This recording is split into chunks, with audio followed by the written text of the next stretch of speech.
Assalamualaikum warahmatullahi wabarakatuh. Halo dan salam sejahtera untuk kita semua. Perkenalkan, kami dari kelompok 6. Pada video pembelajaran kali ini, kami akan membahas mengenai materi pendapatan, biaya, dan laba. Video pembelajaran kali ini disusun untuk memenuhi tugas mata kuliah Matematika, Ekonomi, dan Bisnis yang diampu oleh Ibu dosen Siti Arita Novia. Adapun tujuan pembelajaran dari video ini adalah agar mahasiswa mampu memahami konsep dan definisi dari pendapatan, biaya, dan laba, mampu untuk menyelesaikan contoh soal perhitungan, dan mampu untuk menerapkan konsep tersebut dalam kehidupan sehari-hari. Definisi dari pendapatan, biaya, dan laba adalah sebagai berikut. Pendapatan ialah semua uang yang dihasilkan dari penjualan jasa ataupun penjualan barang dan sebelum dikurangi oleh biaya.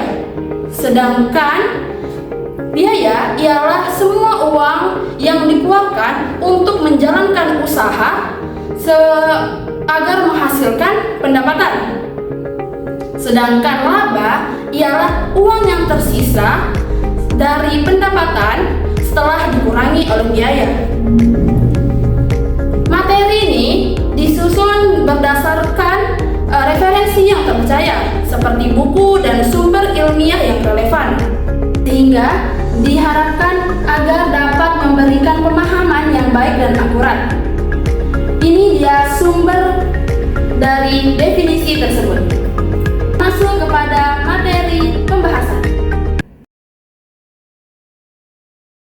Kita masuk ke contoh soal. Nah, di sini diketahui suatu perusahaan menghadapi fungsi permintaan pasar sebagai berikut. P-nya itu diketahui 120 kurang 4Q. Diketahui juga biaya tetap perusahaan sebesar Rp200. Biaya marginal atau MC perusahaan dinyatakan dengan 20 tambah 4Q. Nah, yang ditanya ada 5, tentukan fungsi TR dan MR, 2, tentukan fungsi TC, 3, tentukan jumlah output yang memaksimumkan laba, 4, hitung besar laba maksimum, dan yang kelima, jelaskan mengapa maksimum tidak terjadi pada saat TR. Sekarang di sini saya akan menjawab pertanyaan nomor 1, tentukan fungsi TR dan MR. Nah, diketahui kan tadi P-nya itu 120 kurang 4Q. Langkah awalnya kita cari dulu TR-nya. Rumus TR yaitu P kali Q, di mana P itu harga jual dan Q itu banyaknya barang yang terjual. Jadi kita langsung masukkan aja TR sama dengan P-nya ini dimasukkan dengan P yang di sini. Jadi 120 dikurang 4Q dikali Q. TR-nya sama dengan 120Q dikurang 4Q kuadrat. Kenapa 120Q? Karena kita substitusikan fungsi permintaannya. Jadi hasilnya 120Q dikurang 4Q kuadrat. Nah, langkah kedua kita mencari MR-nya atau marginal revenue-nya.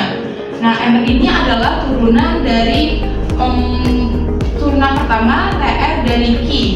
Nah, lanjut langkah kedua kita mencari MR atau marginal revenue. MR ini adalah turunan pertama TR terhadap Q, di mana MR ini rumusnya adalah DTR per DQ. D ini adalah simbol turunan atau derivatif yang membuat perubahan sangat kecil. Jadi MR di sini adalah 120 kurang 8Q dari turunan TR tadi. Jadi kita masukkan aja ke contoh nyatanya. Di sini misalnya pedagang minuman boba menjual harga awal bobanya itu 20.000. Terus yang terjual hanya 30 cup. Coba kita hitung dulu TR-nya P kali Q. Di sini harga awalnya kan 20.000 dikali 30, jadi TR-nya itu 600.000. Namun ketika harga diturunkan jadi 18.000, bobanya ini terjual menjadi lebih naik, jadi 40 cup. Jadi kita masukkan lagi di pendapatannya, cari TR sama dengan P kali Q. P-nya ini 18.000 dikali Q-nya 40, jadi totalnya 720.000. Nah, dapat diketahui bahwa menurunkan harga bisa menaikkan jumlah terjual dan meningkatkan total pendapatan selama penambahan jumlah lebih besar daripada penularannya. Saya di sini akan menjelaskan pertanyaan nomor 2 dari soal yang telah disampaikan oleh rekan saya tadi, yaitu tentukan fungsi TC. Dari soal kita sama-sama mengetahui, yang diketahui yang pertama itu MC 20 ditambah 40 Q, dan kita juga mengetahui biaya tetapnya sebesar 200.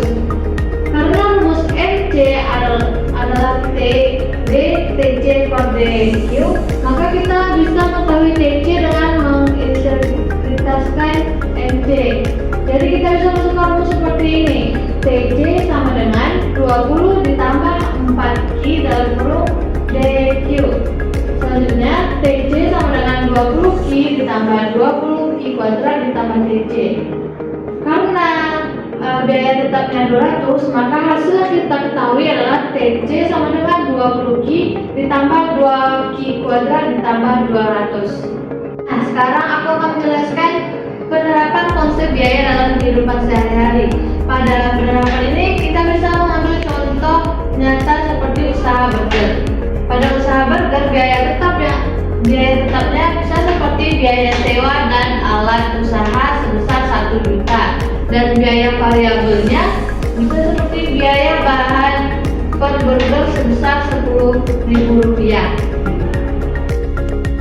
Baik, terima kasih. Di sini saya akan membantu untuk mencari laba. Nah, untuk mencari laba melewati soal yang telah diberikan. Di soal kita disuruh mencari output yang memaksimalkan laba.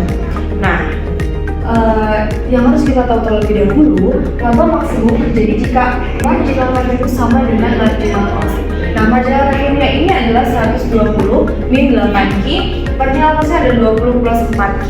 Di sini kita harus substitusikan dulu. Berarti kita pindah gariskan 120 dikurang 20 adalah 100, 4Q ditambah 8Q adalah 12Q. Nah, kita pindah gariskan kembali, berarti kita pindahkan ke depan, 100 dibagi 12 adalah 8,33. Ini 8,33 unit ya, unit. Nah, ini merupakan output optimalnya.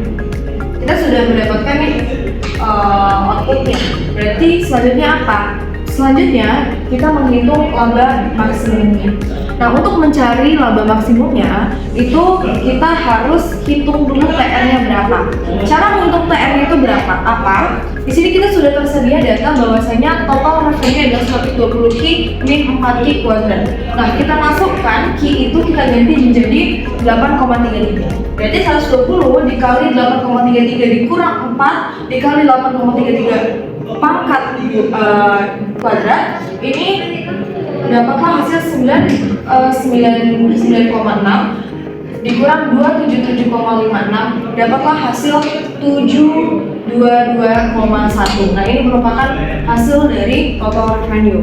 Nah, selanjutnya adalah ketika kita sudah mencari total revenue, kita langsung mencari juga total cost-nya.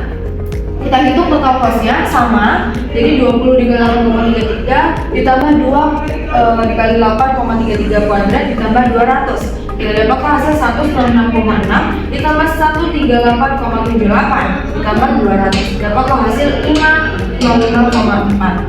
Nah, selanjutnya kita sudah mengetahui nih nilai PR-nya, nilai DC-nya apa. Nah, selanjutnya adalah kita mencari laba. Nah, untuk mencari laba kita mempunyai rumus. Rumusnya itu adalah P sama dengan PR dikurang TC.